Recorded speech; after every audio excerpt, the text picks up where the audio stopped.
주거용 오피스텔은 결국 오피스텔이기 때문에 주택수를 안 쳐요. 나중에 양도세 비과세 인정되니까 걱정 하나도 하지 마세요. 바로 이런 주거용 오피스텔 보유자들이 세무조사의 주요 타겟으로 선정되고 있다는 점, 보유 이력만 확인돼도 조사 전환으로 이어지는 경우가 굉장히 많아졌기 때문에 이번 영상을 통해서 시사점을 가지고 보셨으면 좋겠습니다.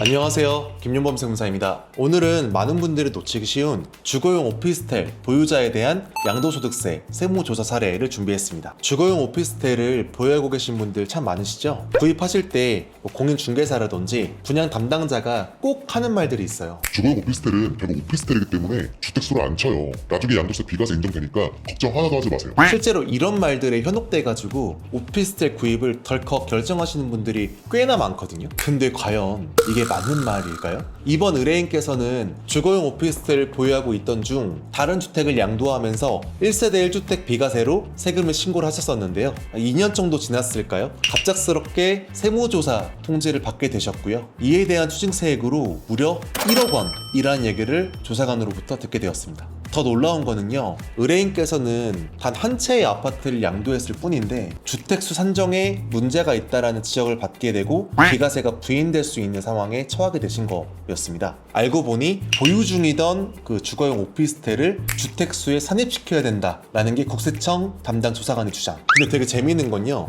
의뢰인께서는 그 오피스텔을 처음 구입 당시 공인중개사와 그 당시 상담을 진행하셨던 세무사님으로부터 오피스텔은 주택수를 안 친다. 라는 조언을 받고 그 말을 신뢰한 상태로 구입을 하신 상황이었어요. 그러면 도대체 뭐가 맞는 거야? 누가 봐도 헷갈릴 수밖에 없는 사안이죠. 제가 봤을 때 더욱 안타까웠던 부분은 이게 막상 세무조사가 나오게 되니까 그 처음에 이 오피스텔 크게 문제 없다라고 말씀하셨던 그 세무사님이 있었잖아요. 그 세무사님 다시 찾아가가지고 관련해가지고 상담을 했더니 그분께서 하시는 말씀이 이거 어쩔 수 없다. 이건 이길 수 없다. 세금 내셔야 된다. 그렇게 말씀을 하셨다고 하더라고요. 의뢰인 입장에서 그 당시에 세무사님 말씀을 믿고 진행했을 뿐인데 갑자기 뒤통수를 세게 맞은 느낌이 들었을 것 같아요. 추징세액이 몇백, 몇천도 아닌 억대인데요. 요즘 오피스텔, 특히 주거용 오피스텔에 투자하시는 분들이 굉장히 많은데요. 바로 이런 주거용 오피스텔 보유자들이 세무조사의 주요 타겟으로 선정되고 있다는 점, 그리고 타겟이 굉장히 많아지고 있다는 점, 이번 영상을 통해서 시사점을 가지고 보셨으면 좋겠습니다.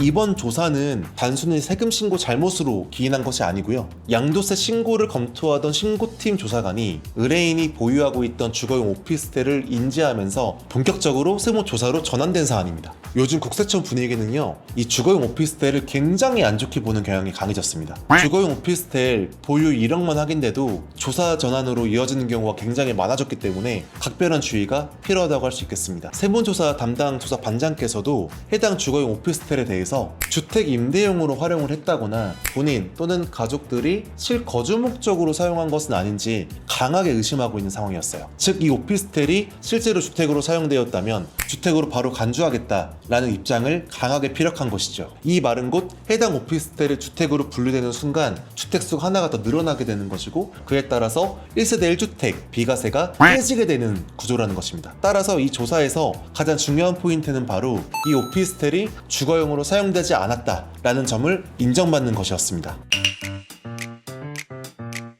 임대인께서는 해당 오피스텔을 주거용으로 임대하거나 또는 직접 거주하지 않고 공실로서 보유하고 있다라고 진술을 하셨어요. 하지만 요즘 세무조사 트렌드를 보시게 되면 단순히 공실이라는 이유만으로는 절대 안심할 수 없습니다. 요즘 과세당국은 공실이라고 하더라도 실제 주거 목적으로 사용될 수 있는 가능성이 높다면 주택으로 간주하려는 성향이 매우 강해졌습니다. 이러한 부분이 이번 조사에서도 그대로 드러나게 된 것이죠. 게다가 이번 의뢰인 사례에서는 약점이 될 수도 있는 몇 가지 정황들도 존재했기 때문에 대응 전략을 수립하기가 쉽지가 않았습니다. 하지만 저희는 세무조사 대응 경험이 막 수십 건에 이르다 보니까요, 과세관청의 의심 패턴이라든지 주장 방향에 대해서는 누구보다도 잘 캐치를 하고 있죠. 그동안 축적된 노하우를 기반으로 담당 조사관이 제기하는 의심사항 하나하나에 대해서 법리적으로 요목조목 반박하면서 해당 오피스텔이 실제로 주거용으로 사용되지 않았다는 점을 입증해 나갔습니다.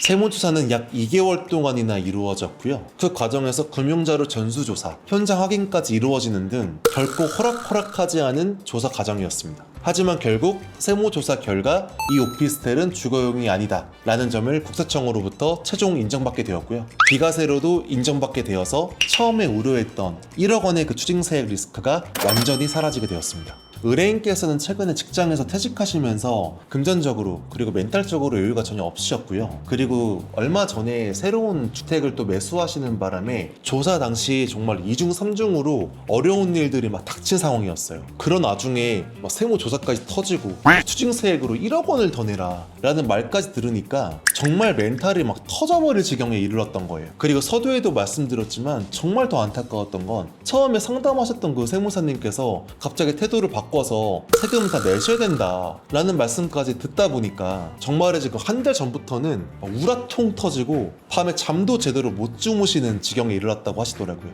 결국 저와 함께 이번 일을 잘 마무리하고 나서 의뢰인께서 저한테 정말이지 인생에 큰 은혜를 만난 것 같다 라는 정말이지 좀 나쁘끄럽고 좀 과분한 말씀을 해주시더라고요. 저도 그래서 그런지 더욱더 기억에 남아있는 사례입니다. 이번 사례를 통해서 꼭 말씀드리고 싶은 점이 있는데요. 요즘에 주거용 오피스텔 투자하고 계신 분들 굉장히 많잖아요. 세무조사 절대 남의 일이 아닙니다. 언제든지 나의 일이 될 수 있는 일이고요. 이게 보유만 하고 있다가 다른 주택을 매각했을 때는 정말 언제든지 세무조사의 타겟이 될 수 있다는 점 꼭 기억해 주셨으면 좋겠습니다. 그리고 이렇게 일이 터졌을 때 잘 해결하는 것도 중요하지만 훨씬 더 중요한 점은 사전에 예방하는 것이겠죠. 부동산을 보유하거나 거래하실 계획이 있으시다면 의사결정하시기 전에 꼭 관련해서 경험이 풍부한 전문가들의 도움을 받으시는 걸 권장드립니다. 오늘 내용은 여기까지고요. 오늘 영상에 도움 되셨으면 구독, 좋아요, 알림 설정까지 부탁드리겠습니다. 감사합니다.